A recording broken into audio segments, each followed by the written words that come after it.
Supreme court में घिर गया सवर्ण आरक्षण। जजों के तीखे सवालों के सामने ठंडा पड़ा सुदामा कोटा। जनरल कैटेगरी के तहत अनरिजर्व सीटों पर सुप्रीम कोर्ट ने कह डाली बहुत बड़ी बात। हेलो दोस्तों, मैं हूं सुमित चौहान और स्वागत है आपका ईडब्ल्यूएस आरक्षण पर हमारी खास सीरीज के इस एपिसोड में। देश की सबसे बड़ी अदालत में सुदामा कोटा यानी ईडब्ल्यूएस आरक्षण पर बहस जारी है। चौथे दिन की सुनवाई के दौरान सुदामा कोटा को लेकर सुप्रीम कोर्ट के जजों ने ऐसे सवाल पूछे कि ईडब्ल्यूएस आरक्षण से सकता हुआ नजर आया। भारत के मुख्य न्यायाधीश UU Lalit, justice Dinesh Maheshwari, justice S Ravindra Bhat, justice Bela M Trivedi और जस्टिस जेबी पारदीवाला की सुप्रीम कोर्ट की संविधान पीठ ने बुधवार को आर्थिक रूप से कमजोर वर्गों के लिए आरक्षण की संवैधानिक वैधता को चुनौती देने वाले मामलों पर सुनवाई जारी रखी। सुनवाई के दौरान जजों ने ईडब्ल्यूएस के पक्ष में पेश हुए वकीलों से कुछ मुश्किल सवाल पूछ लिए। सुप्रीम कोर्ट ने सरकार से पूछा कि 50% ओपन यानी अनरिजर्व सीट में से 10% काट कर ईडब्ल्यूएस कैटेगरी बनाई गई है, जिसमें SC ST OBC नहीं जा सकते। अनरिजर्व कैटेगरी सबके लिए है। इस तरह अनरिजर्व सीटों पर SC ST OBC के आने का मौका घट गया है। ऐसा भेदभाव क्यों किया गया? इस सवाल के जवाब में महाराष्ट्र की ओर से पेश हुए सीनियर एडवोकेट महेश जेठमलानी ने कहा, मान लीजिए कि आगे के वर्ग पिछड़ रहे हैं, क्या यह संविधान का इतना उल्लंघन है कि यह अपनी ही पहचान को नष्ट कर देता है? ज्यादा से ज्यादा यह मामूली बदलाव है। जेठमलानी की इस दलील के बाद चीफ जस्टिस ऑफ इंडिया ने पूछा, उदाहरण के लिए क्रीमी लेयर से ऊपर के ओबीसी को ले, क्या उनका हिस्सा कम नहीं होगा? ओपन यानी सामान्य वर्ग की तरह सबके लिए आकार छोटा नहीं हुआ है, और अगर यह सिकुड़ा है तो किसके खर्चे पर? सीजेआई यूयू ललित की इस बात पर जस्टिस भट्ट ने भी जोड़ा, जहां तक कानूनी दलीलों की बात है तो कोई भी समझ सकता है। अगर आज आपका क्रीमी लेयर का पैमाना 8 लाख है, 3 साल हो गए तो 3 वर्षों के एक सेट में आप क्रीमी लेयर हैं और अन्य 3 सालों में आप नहीं हैं, यानी आप अमीर भी बन सकते हैं। यह केवल एक रेखा है जो पात्रता के लिए खींची गई है। उन्होंने आगे जोड़ा, 3 साल के लिए क्रीमी लेयर है, इसलिए कुछ लोगों को बाहर रखा गया है, लेकिन एक बच्चा इसे प्राप्त कर सकता है। आज भी वही हो सकता है, लेकिन ईडब्ल्यूएस के साथ आप घूम रहे हैं, आप एक रेखा पार कर रहे हैं, आप गरीब बने रह सकते हैं।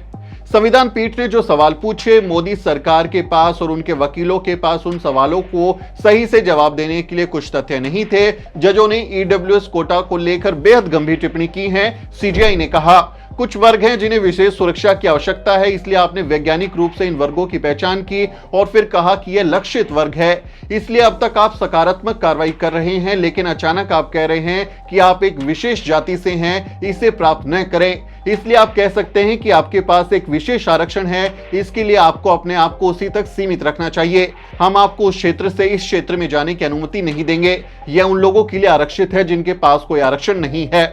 यानी सुप्रीम कोर्ट ने SC ST के लोगों के साथ ईडब्ल्यूएस के नाम पर हो रहे भेदभाव का जिक्र किया। उन्होंने संविधान पीठ ने पूछा कि ईडब्ल्यूएस आरक्षण किस आधार पर दिया गया है, आपने कैसे तय किया कि इन वर्गों को अलग से आरक्षण दिया जाना चाहिए, उन्हें जरूरत है इसकी? जस्टिस भट्ट ने पूछा, उन्होंने एक सवाल किया, एक आदमी को यह बताने के लिए कि आप एक ST हैं और इसलिए बाहर रखा गया है, क्या यह सही है? यह बड़ा ही एक जरूरी सवाल था कि किसी को उसकी जाति की वजह से आपने ईडब्ल्यूएस से बाहर कर दिया है। आप वास्तव में शिक्षा के सबसे बुनियादी स्तर पर जाति के आधार पर भेदभाव कर रहे हैं। जस्टिस भट्ट ने यह बात कही। दरअसल ईडब्ल्यूएस कोटा सिर्फ सवर्णों को मिलता है। SC ST OBC के जो लोग हैं वो सुदामा कोटा का लाभ नहीं ले सकते। यानी ईडब्ल्यूएस सीधे सीधे जाति देखकर सिर्फ सवर्णों को दिया जा रहा है, जिसका मतलब यह है कि SC ST OBC को उनकी जाति की वजह से इस आरक्षण से वंचित किया गया और ओपन कैटेगरी में जो लोग इन वर्गों से जा सकते थे उनकी 10% सीटें भी कम हो गई, जो अपने आप में सीधे सीधे जाति के भेद के सिवा कुछ नहीं है। बहस जब आगे बढ़ी तो बहस के दौरान चीफ जस्टिस ऑफ इंडिया ने चुनाव कानून का एक उदाहरण दिया। उन्होंने कहा, चुनाव कानून में SC ST आदि के लिए कुछ वार्डों के लिए आरक्षण हो सकता है। वे व्यक्ति सामान्य वार्ड में प्रतिस्पर्धा कर सकते हैं, लेकिन सामान्य उम्मीदवार उस वार्ड में प्रतिस्पर्धा नहीं कर सकते। क्या आप कल एक अलग वार्ड बना सकते हैं और कह सकते हैं कि SC ST इस वार्ड में प्रतिस्पर्धा नहीं कर सकते? यह बड़ा ही जरूरी सवाल था और जब सीजेआई ने यह सवाल पूछा तो इसके लिए सीनियर एडवोकेट जेठमलानी ने कहा कि चुनाव कानून का उदाहरण अलग है क्योंकि इसमें कोई मानदंड मौजूद नहीं है। हालांकि ईडब्ल्यूएस के मामले में सरकार एक ऐसे मानदंड को आगे बढ़ाने की कोशिश कर रही है जिसे वह तर्क संगत मानती है। उन्होंने मोदी सरकार का पक्ष रखा, लेकिन जेठमलानी के जवाब के बाद भी जो कॉन्स्टिट्यूशनल बेंच है वो संतुष्ट नहीं हुई और जस्टिस भट्ट ने आगे कहा, सवाल यह है कि यह समानता के ढांचे की योजना में कैसे फिट बैठता है। हम किसी विशेष अनुच्छेद को नहीं देख रहे हैं। संविधान क्या है? यह एक अग्रगामी संविधान है। सभी असमानताओं को दूर करना होगा। हमें समाज को खंडित नहीं करना चाहिए, यह हमारी चिंता है। निश्चित रूप से राज्य प्रयोग करता रहेगा, हमें इसमें कोई समस्या नहीं है। सीनियर एडवोकेट जेठमलानी ने दोहराया कि संशोधन ऐसा नहीं है कि इसने संविधान की पहचान को नष्ट कर दिया है। वास्तव में उन्होंने प्रस्तुत किया कि जयश्री लक्ष्मण राव पाटिल बनाम मुख्यमंत्री के निर्णय के अनुसार मौलिक अधिकारों और निर्देशक सिद्धांतों का सामंजस्य और संतुलन संविधान की एक बुनियादी विशेषता है और उक्त संशोधन ने उस सद्भाव को खत्म करने की मांग की है। जस्टिस भट्ट ने यहां टिप्पणी की कि अनुच्छेद 15(5) में कोई सीमा नहीं है और इस प्रकार 50% की सीमा को बनाए रखना संभव था। हालांकि अनुच्छेद 15(6) ने एक सीमा प्रदान की है। उन्होंने कहा कि जब शिक्षा का अधिकार अधिनियम बनाया गया था तो उसने केवल 25% आरक्षण लिया और इसमें सभी पिछड़े वर्गों के साथ साथ अगड़े वर्गों के गरीब भी शामिल हैं। यानी कोर्ट में पूछा गया कि जब शिक्षा के अधिकार के तहत आर्थिक तौर पर कमजोर वर्गों के लिए 25% आरक्षण पहले से ही है तो अलग से ईडब्ल्यूएस क्यों दिया जाना चाहिए? आखिर में जजों ने मोदी सरकार से ऐसी चीज मांग ली कि वहां मौजूद सरकारी वकील जो है वो सकपका गए, उनके पास वो चीज थी नहीं। कोर्ट ने सरकार से आंकड़े मांग लिए कि बताओ आपके पास क्या आंकड़े हैं, क्या रिसर्च है, क्या डेटा है कि ईडब्ल्यूएस आरक्षण दिया जाना चाहिए। Chief justice of India UU Lalit ने पूछा, लाभार्थी कौन हैं? वे वास्तव में कहां तुलना करते हैं? हम उन आंकड़ों को कुछ राज्यों से चाहेंगे।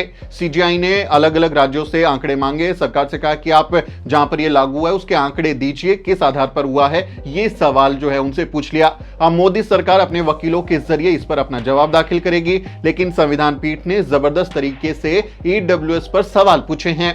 इसके लिए सुप्रीम कोर्ट की तारीफ तो बनती है। बहुजन समाज के लोग ये चिंता जाहिर कर रहे हैं कि ईडब्ल्यूएस केस की सुनवाई कर रही बेंच में जातीय विविधता नहीं है, लेकिन अगर वर्तमान सवर्ण जजों की बेंच भी संविधान की रक्षा करती है और रूल ऑफ लॉ को स्थापित करती है तो पूरा समाज उनका अभिनंदन करेगा, क्योंकि देश के संविधान को बचाने की जिम्मेदारी सुप्रीम कोर्ट के इन सभी जजों की है। हम उम्मीद करते हैं कि संविधान पीठ न्याय करेगी और देश में संविधान की मूल भावना से छेड़छाड़ नहीं होने देगी। भारत में जब भी न्याय का इतिहास लिखा जाएगा तो संविधान को बचाने वाले जजों का नाम सम्मान के साथ लिया जाएगा और संविधान को कमजोर करने वालों के नाम कैसे याद किए जाते हैं वो आप बेहतर जानते हैं। इस बारे में आपका क्या कहना है कमेंट करें, आप बताएं। सुप्रीम कोर्ट की जो ये ऑब्जर्वेशन है, टिप्पणियां हैं, उस पर आपकी राय आप कमेंट के जरिए हम तक पहुंचा सकते हैं। अगर आप फेसबुक पर हैं तो हमारे न्यूज़वीक के जो पेज है द न्यूज़वीक का फेसबुक पेज, उसको जरूर लाइक करें, क्योंकि हमारा द शूद्रा का पेज बंद हो गया है। इसलिए हमें आपकी जरूरत है कि आप न्यूज़वीक के पेज को प्रमोट करें, उसे लाइक करें, वहां वीडियो को देखें ताकि हम वहां पर भी अच्छे से अंबेडकरवादी पत्रकारिता करते रहें। आप यूट्यूब पर हैं तो हमारे चैनल को सब्सक्राइब करना ना भूलें।